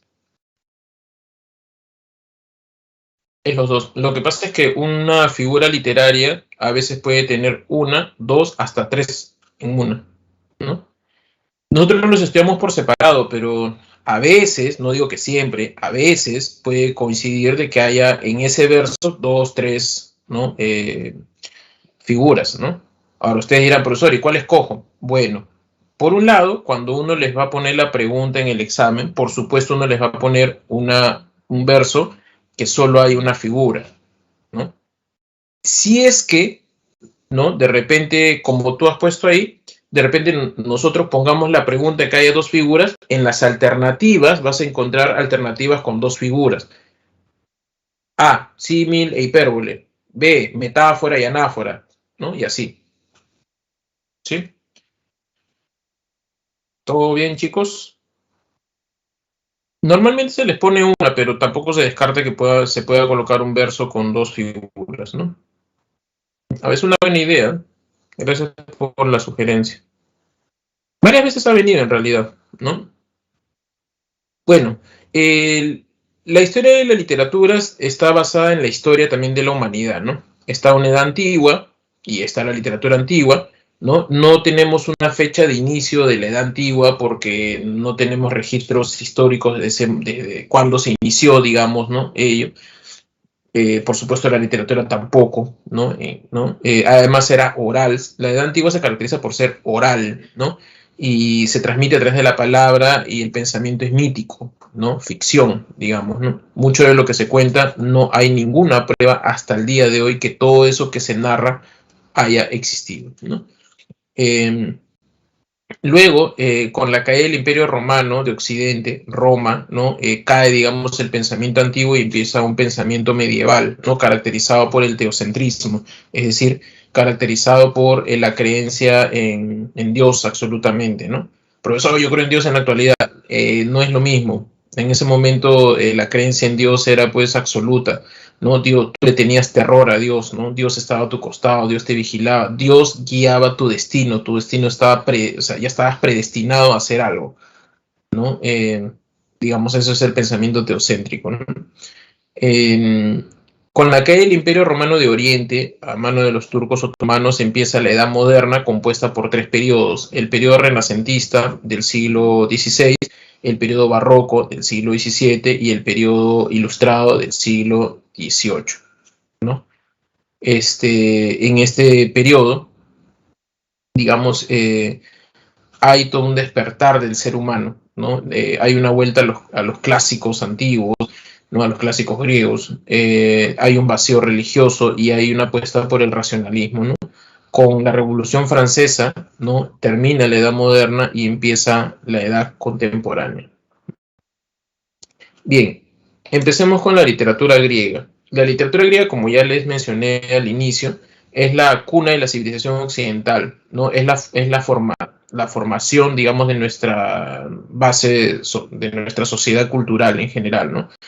¿No? De Occidente, ojo, ¿no? Yo no puedo hablar de China, Asia, o sea, hay otras civilizaciones distintas, ¿no? Nosotros estamos influenciados por Occidente, pues, por las conquistas que hubieron en el siglo XVI. La civilización griega es formativa, forma a toda la civilización occidental, es universal, ¿no? Y es original porque ellos lo crearon todo. Lo crearon todo y luego lo que se ha hecho simplemente es repetir la información, ¿no? Al principio, digamos, de esta civilización griega están la Ilíada, la Odisea, la Teogonía de Hesiodo, la Edad Oscura, la Edad Mítica. En la Edad Clásica del siglo V a.C. aparece el siglo de Pericles. Como ya les mencioné, ellos ganaron las guerras médicas y la Grecia antigua se ensalza pues como la mejor civilización del momento, ¿no? La sociedad, digamos, de los griegos se realizaba mediante las ciudades-estados. Era así como Estados Unidos en la división política, es decir, cada ciudad, cada polis griega, cada ciudad era un estado independiente, autónomo, cada uno tenía su propia jurisprudencia, gobernantes, economía, forma de ver el mundo. Sin embargo, todos tenían la misma creencia en los dioses, ¿no? Y todos descendían de Heleno, ¿no? Personaje mítico, o si no, Aqueo, su hijo, ¿no? Por ende, los griegos no se llamaron griegos. Los griegos, hasta el día de hoy, ¿no? En su civilización moderna, ellos, la Grecia actual se llama República Helenística, ojo, no se llama Grecia. Y en la edad antigua tampoco se llamaban griegos, se llamaban helenos, ¿no? Quien les puso, digamos, griego fueron los romanos, ¿no? Eh, los griegos, ¿no? Ellos, en el siglo V empieza la Edad Clásica, ¿no? Luego de las guerras médicas aparecen los filósofos, los pintores, los poetas trágicos, ¿no? Se convierten realmente en una civilización modélica, ¿no? Que se trata de imitar con la idea de la democracia. En ese momento, con el esplendor de la civilización griega, aparece la tragedia griega. La tragedia griega no es una manifestación del esplendor de la civilización griega, que narra, digamos, los tiempos míticos. Esta celebración de la tragedia inicia con el canto, con la celebración del culto al dios Dionisios. Los griegos eran politeístas, Acuerden, ¿no? Adoraban un montón de dioses. Y ellos, digamos, tenían sus templos. En el caso de Dionisos, ¿no? Que era el dios del vino, del placer, del hedonismo, también dios de las cosechas, el dios de la primavera, ¿no? También tenía su celebración en sus templos, ¿no? En los templos de Dionisos se celebraban orgías sexuales, sexo grupal, ¿no? Y los templos estaban abiertos, ¿no? O sea, tú podías pasar y entrabas, ¿no? Eso no escandalizaba a los griegos. Los griegos tenían otra mentalidad, otro tipo de civilización, ¿no? Eso, digamos, era la celebración al culto al dios Dionisos, ¿no? Sin embargo, eso comenzó a traer problemas, no por una cuestión de moral, porque la moral griega es distinta, sino porque distraía a las personas. Como les dije, ¿no? La sociedad griega es esclavista, los aristócratas no trabajan, ¿no? Pero sí de alguna manera administran, ¿no? Y entonces, ¿qué es lo que pasa? Ahora el aristócrata siempre está en el templo de Dionisos, ya no va a administrar, como no administra o no supervisa, los esclavos no trabajan, los esclavos al no trabajar, la economía era de agricultura sobre todo, ¿no? La agricultura no produce alimentos, al no haber alimentos hay escasez de ellos y eso genera una crisis, ¿no? Hambre, ¿no? Desabastecimiento y todo eso, digamos, acarreado por el culto al dios Dionisos. Se prohíbe en un momento determinado el culto y, digamos, los vacantes, los sacerdotes dionisos, se van a los bosques de Atenas, ¿no? Desterrados, digamos. Pero lo que más se prohíbe prolifera. Así que ahí comenzaban a celebrarse los rituales al dios Dionisos, ¿no? Se ponían en círculo los vacantes, ¿no? Y comenzaban a hacer cantos corálicos, ¿no? Ditirambos, ¿no? Hacían el canto que ellos hacían se llama ditirambo. El ditirambo es un canto coral. ¿Qué es un canto coral? Canto grupal. El canto coral es un canto grupal, ¿no? Canto grupal que, digámoslo así, ¿no? Cantaban, digamos, hacia el dios Dionisos, ¿no? Cuando se hacía esa celebración en las afueras de Atenas, traían al macho cabrío, ¿no? El hijo de la cabra, lo ponían en medio, ¿no?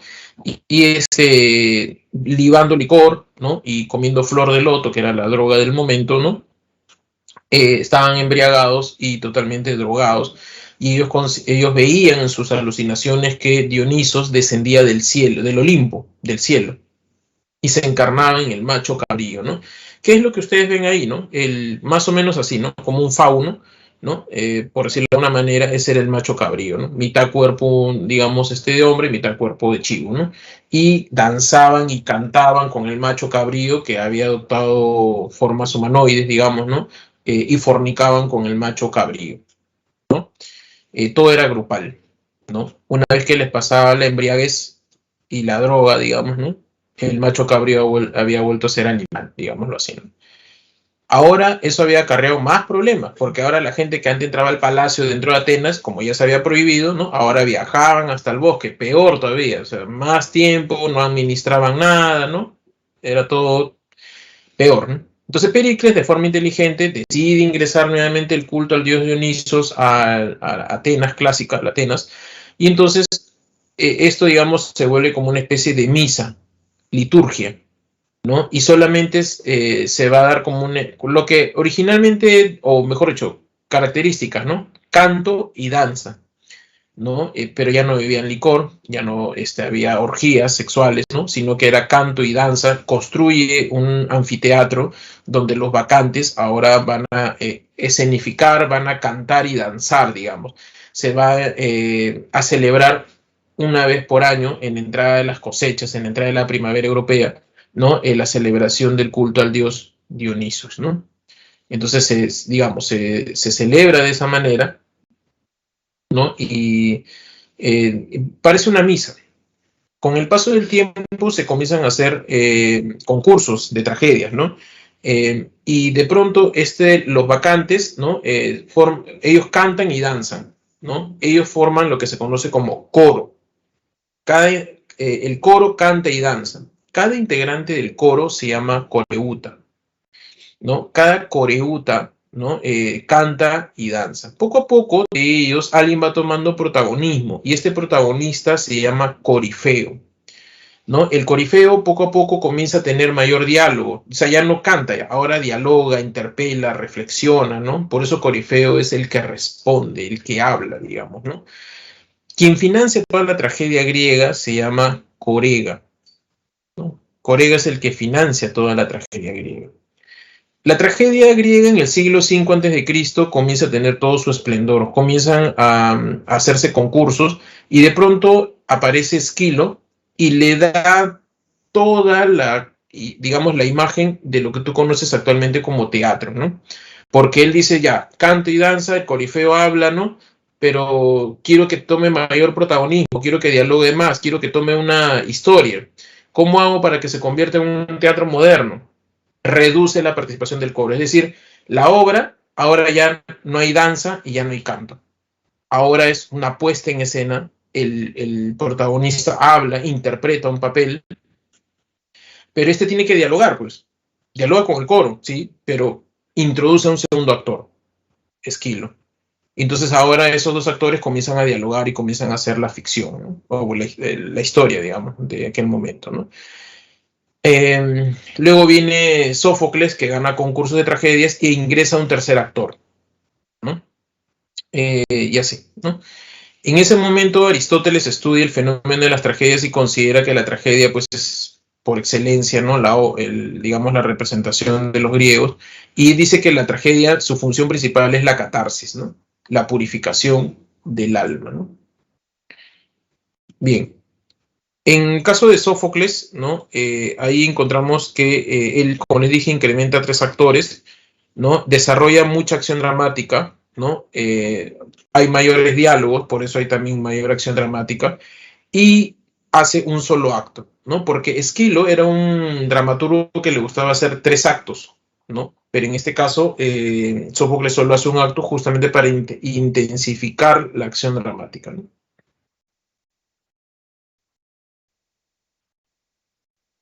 Bien, veamos Edipo Rey.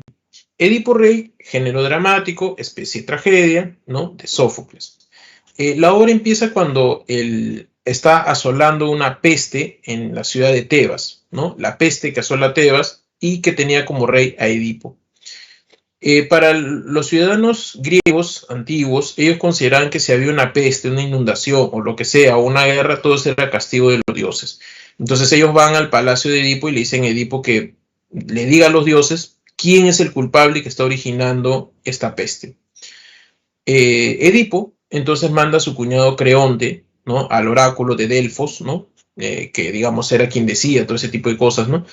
Y entonces va a Creonte y el oráculo le dice que el culpable está en el palacio. ¿Quién vivía en palacio? Edipo. Edipo cree que Creonte quiere derrocarlo, ¿no? Entonces manda a traer a Tiresias, el adivino de la antigüedad por excelencia, que era ciego, ¿no? Que también tenía esa cuestión de poder ver quiénes eran los culpables, daba profecías, etc. Entonces lo trae y Tiresias le dice que lo mismo, que el culpable está en el palacio. Edipo, ¿no? Piensa que Tiresias está confabulando con Creonte para derrocarlo, ¿no? Entonces le obliga a decirle quién es el verdadero culpable, ¿no? Y le dice, bueno, ya que insistes, tú eres, ¿no? Porque tú has matado a tu padre y has engendrado hijos con tu madre. Él le dice, ¿cómo si yo no soy hijo, yo he venido de Corinto, ¿no? O sea, mis padres son Pólibo y Mérope, yo no tengo nada que ver acá, ¿no? Yo no maté a Rey Layo, dice. Entonces le dice, bueno, peor ciego es el que no quiere ver, ¿no? En ese momento llega un mensajero de Corinto y le dice a Edipo que sus padres Pólibo y Mérope acaban de morir, ¿no? Y que le dejan el trono de Corinto. Entonces ahí le dice a Tiresias, ¿no? Edipo, que ya ves, ellos son mis padres. Pero el mensajero termina de decir de que en realidad no, que ellos no son los padres de Edipo, ¿no? Que el mensajero lo encontró a Edipo, digamos, al pie de un árbol, amarrado, digamos, ¿no? Y que lo llevó, digamos, ante los reyes Polio y Mérope, que lo adoptaron como hijo, ¿no? Primera verdad descubierta, ¿no? Le dice, ya, pero eso no quiere decir que yo haya matado al rey Layo. Entonces lo llama a Yocasta y le dice, ¿quién mató al rey Layo? Y Yocasta le cuenta, pues, de que Layo murió en el cruce de 3 caminos cuando huyó para buscar ayuda, ¿no? Porque la esfinge había aparecido en Tebas, ¿no? Y que sobrevivió un cochero, pero el cochero lo mandaron a otro lugar, ¿no? Entonces Edipo manda a traer al cochero, el cochero llega al rato y le dice, bueno, tú eres el culpable que mató al rey Layo. Segunda verdad descubierta. Lo que pasa es que Edipo no se acordaba de eso, porque Y eso no se significa en la obra, ¿no? O sea, Edipo un momento va hacia el oráculo, ¿no? Y ese es el mito. Va al oráculo, le dicen la profecía y él sale corriendo como loco desquiciado de Corinto para no matar a su padre, pensando que Pólubo era su padre verdadero, ¿no? Y se encuentra en el cruce de tres caminos, ¿no? Con Layo, ¿no? Y Layo está en el coche y Edipo espanta a los caballos, ¿no? Y Layo cae y muere golpeando su cabeza. Su cabeza se golpea con una piedra, ¿no? Ha matado a su padre, ¿no? Pero él no se acordaba. Él sigue corriendo, digamos, como loco, ¿no? Por eso no se acordaba de eso, ¿no? Ya, todo eso es el mito. Volviendo a la obra. El cochero le dice eso, ¿no? Que él mató al rey Layo. Le dice, ya, pero eso no quiere decir que yo sea hijo de ellos. Y el cochero le dice, tú sí eres hijo de ellos, porque a mí me encargaron matarte, pero no pude, y fui a Corinto, te amarré de un árbol, y mira, el mensajero, el que está acá, él te rescató, ¿no? Con ello, Edipo ha descubierto la verdad. Él se ha sentido engañado, todo el mundo lo ha engañado, y cuando está así totalmente aturdido, ¿no? Detrás del escenario, porque el horror griego no se puede visualizar, digamos, Yocasta se ha suicidado con sus cabellos, ¿no? Cuando se abren las cortinas, de alguna manera, ¿no? El coro griego narra lo que ha hecho la reina, ¿no? Y cuando están hablando de ello, otra vez, ¿no? Se escucha otro grito, se abren las cortinas y Edipo se ha triturado los ojos, se ha arrancado los ojos, ¿no? Y se cuenta cómo se arrancó los ojos y con ello Edipo parte al destierro. Fin de la obra, ¿no? Bien, chicos. Algunos temas. El destino como algo superior a la existencia, ¿no? Hay una limitación humana, digamos, en tratar de modificar su destino. No lo puedes hacer, el destino se cumple sí o sí. Edipo es visto como un chivo expiatorio. ¿Qué quiere decir un chivo expiatorio? Que él se carga con toda la culpa de la sociedad, ¿no? Para liberar al pueblo, digamos, ¿no? Y hay esta idea de, digamos, oposición entre ceguera y visión, ¿no? La visión, o sea, tú miras, pero todo te engaña. En cambio, la ceguera te hace reflexionar, digamos así, ¿no? Como Tiresias, por ejemplo, que podía ver más allá, digamos, de lo evidente, ¿no? Bien, literatura medieval. ¿Alguna pregunta de Edipo Rey, por favor?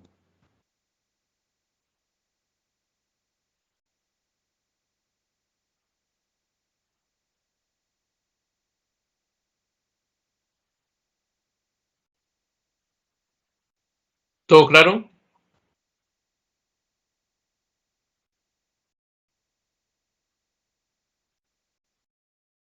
Bien, pasemos entonces a la Edad Media. Gracias. La Edad Media, digamos, por Sófocles, por Sófocles. En la Edad Media, digamos, empieza con la caída del Imperio Romano de Occidente, ¿no? Y empieza, digamos, dos periodos, ¿no? La Alta Edad Media, que viene a ser el apogeo de la Edad Media desde el siglo V al siglo XI, al siglo XII, perdón, y la Baja Edad Media del siglo II al siglo XV, que viene a ser la decadencia de la Edad Media, ¿no? Esta sociedad se caracteriza por ser una sociedad, digamos, teocentrista. Como ya les expliqué, una creencia absoluta en Dios, que Dios te vigilaba, Dios guiaba tu destino, ¿no? Etcétera, ¿no?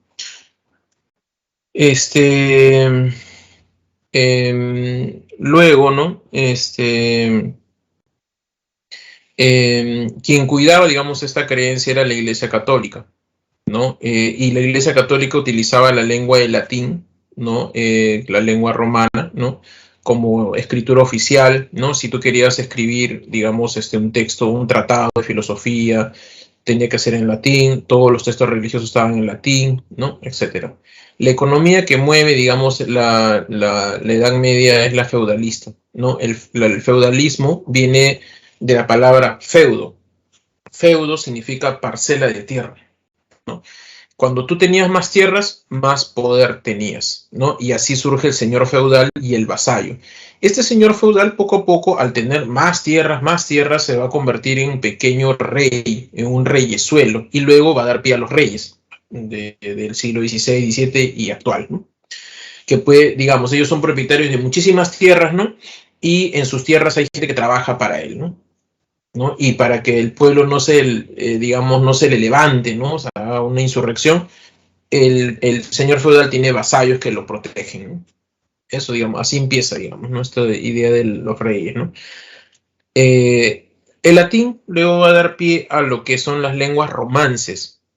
Cuando la lengua se deriva del latín, como el portugués, el español, el francés, el catalán, el rumano y el vasco, el italiano, entre otros, se llaman lenguas romances, ¿sí? Toda lengua derivada del latín se llama lengua romance, ¿sí?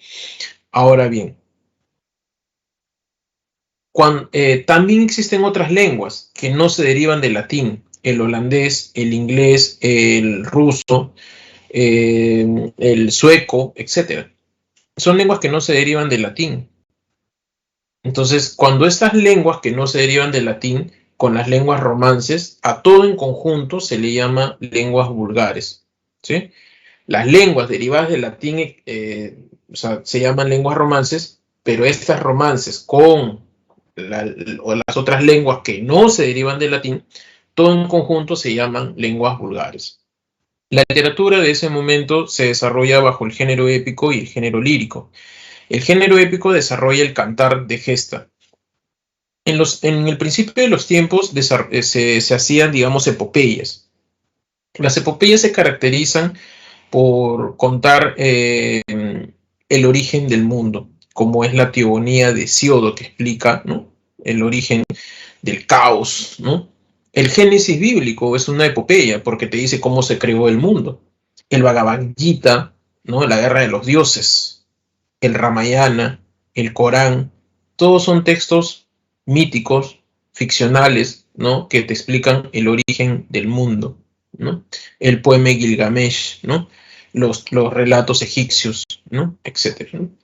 En cambio, el cantar de gesta no te explica el origen del mundo, te explica el origen de las nuevas naciones, porque la Edad Media es un tiempo convulso de invasiones, guerras, conquistas, ¿no? Entonces no hay, digamos, una... o sea, ya se te explicó cómo se originó el mundo.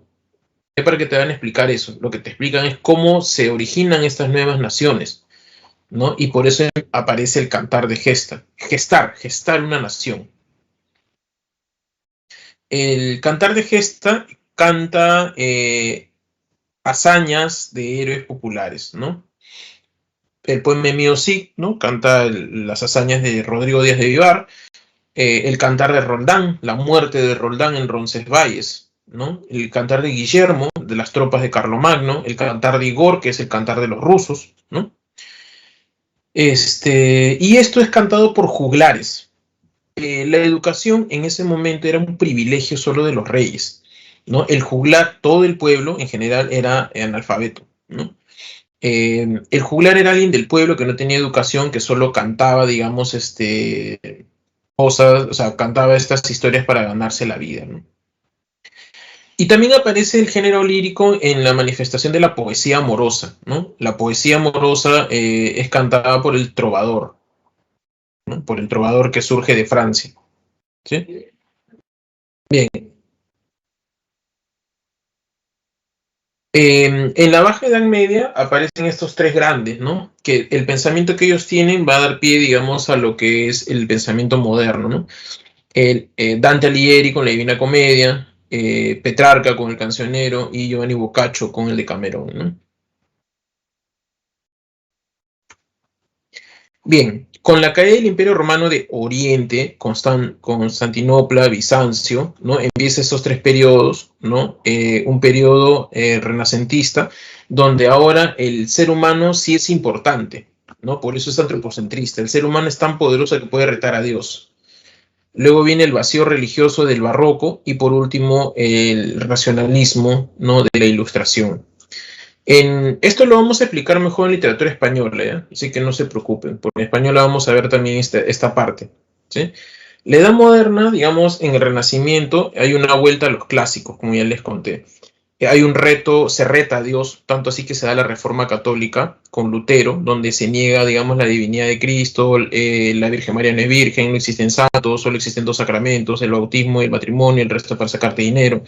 No hay predestinación, tienes tu libre albedrío. ¿no? El paraíso no te lo ganas pagando, ¿no? Al Papa, ¿no? Etcétera, ¿no? Hay toda una preocupación por el ser humano, ¿no? Es muy importante, el ser humano puede retar a Dios. Eso es, el renacimiento despierta una independencia espiritual. Por lo tanto, el ser humano se aleja de Dios. Y eso va a traer como consecuencia el barroco. El barroco es un vacío religioso, es una crisis espiritual porque antes el ser humano estaba predestinado, es decir, la vida de ellos estaban guiados por Dios, pero ahora se ha alejado de Dios y ahora tú tienes tu libre albedrío, es decir, tú haces tu vida. Y ahora sientes en el siglo XVII que Dios ya no te vigila, Dios ya no te mira, Dios ya no te guía y no sabes a dónde ir, ¿no? Tienes esa incertidumbre. El barroco es un periodo inestable, de crisis, ¿no? Parece que el mundo se deshace, ¿no? Imagínate, pues, ¿no? Tú crees durante 10 siglos el saber de 1000 años en que la Tierra estaba en el centro del mundo y que todos giraban alrededor de él, ¿no? De la Tierra, y luego dicen, no, la Tierra en realidad gira alrededor del Sol, o te dicen que solo existe Europa, Asia y África, y de pronto descubren que existe América. Eso les cambia la vida. Todo parece que se estuviera deshaciendo, que es el barroco, ¿no? Parece que se deshacen las formas. Bien, y digamos para darle fin al periodo inestable del barroco aparece la Ilustración en Francia, ¿no? Se vuelven ateos, con eso, digamos, terminan la crisis religiosa. Ellos dicen, ¿para qué vas a tener crisis religiosa si Dios no existe? ¿No? Y la literatura se combina con la filosofía, la literatura comienza a criticar a la sociedad, ¿no? Comienza a tener una moral, digamos, es como un instrumento de crítica social, ¿no? Y se vuelve totalmente racionalista, ¿no? Eso, digamos, es la edad moderna de la Ilustración, ¿no? Que lo vamos a ver, como les digo, mejor en literatura española, ¿sí? Bien, retrocedemos un poco y vamos a William Shakespeare, ¿no? Entre el Renacimiento y el Barroco. Él vivió en la era isabelina, ¿no? Era un periodo, digamos, de la reina Isabel donde digamos, se desarrollaba mucho la cultura y el teatro, ¿no? Él era poeta, tiene un gran libro, Venus y Adonis, ¿no? Y también tragedias y comedias, ¿no? Es un gran dramaturgo, ¿no? Vamos a ver Romeo y Julieta y con esto terminamos. Romeo y Julieta, digamos, se desarrolla, ¿no? En la ciudad de Verona, ¿sí? En la ciudad de Verona, en la que, digamos, está el príncipe de Verona, que, digámoslo así, reina todo Verona.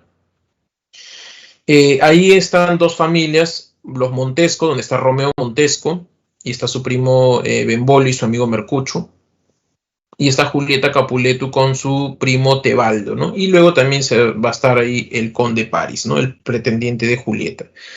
Estas dos familias se odian por rivalidades políticas, luchas de poder, ¿no? Etcétera, ¿no? Y sus hijos se enamoran, pues, ¿no? Romeo y Julieta, ¿no? Y así más o menos empieza la obra, ¿no?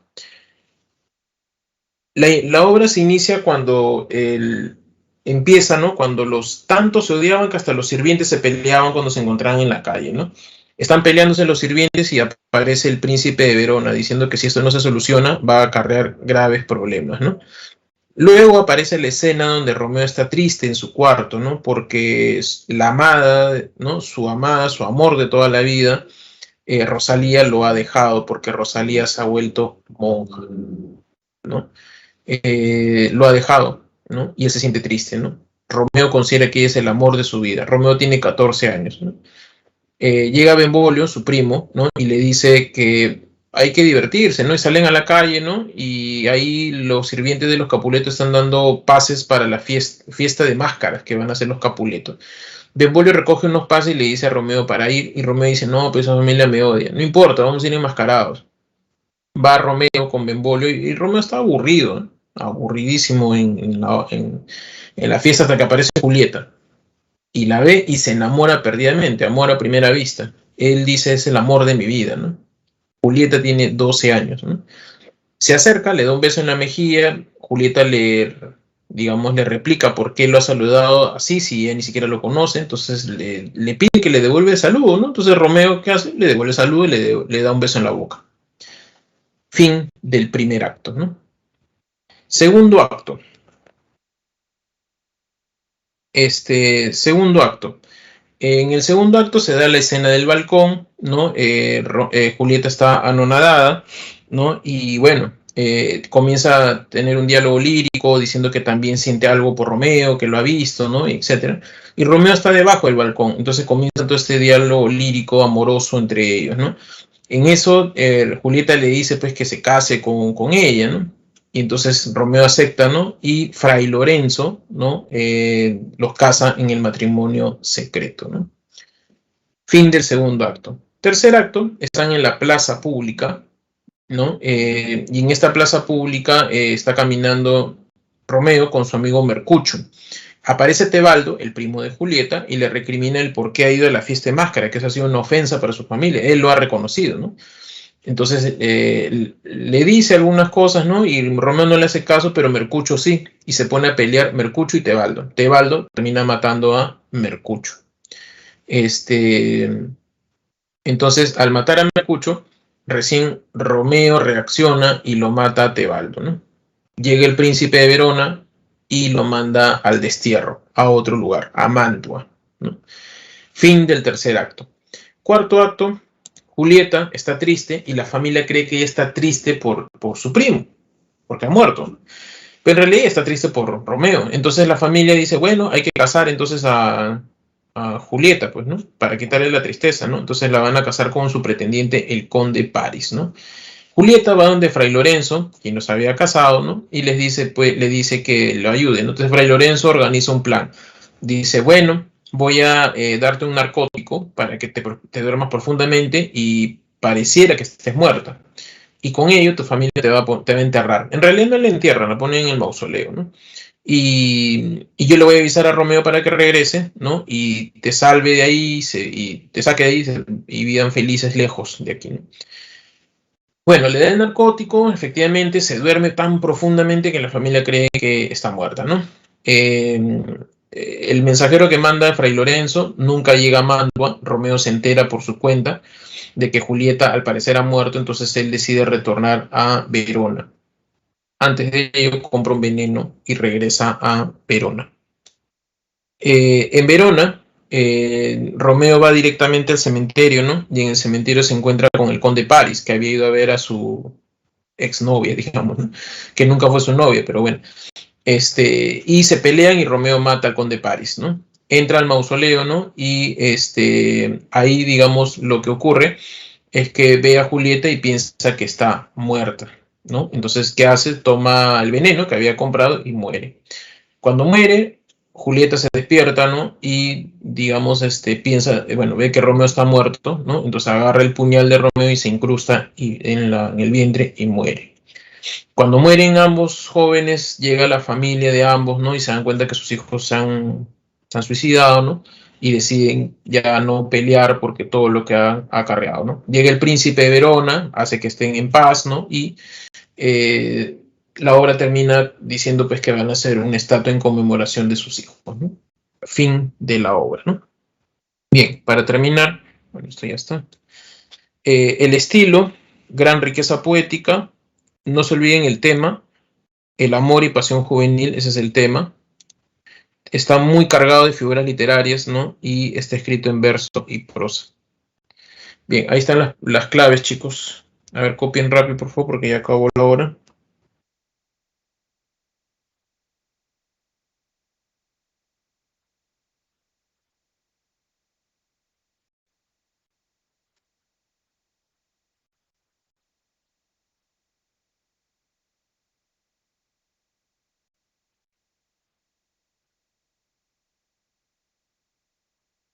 Bien, chicos. Muchas gracias a todos. Nos vemos. ¿Sí? Gracias.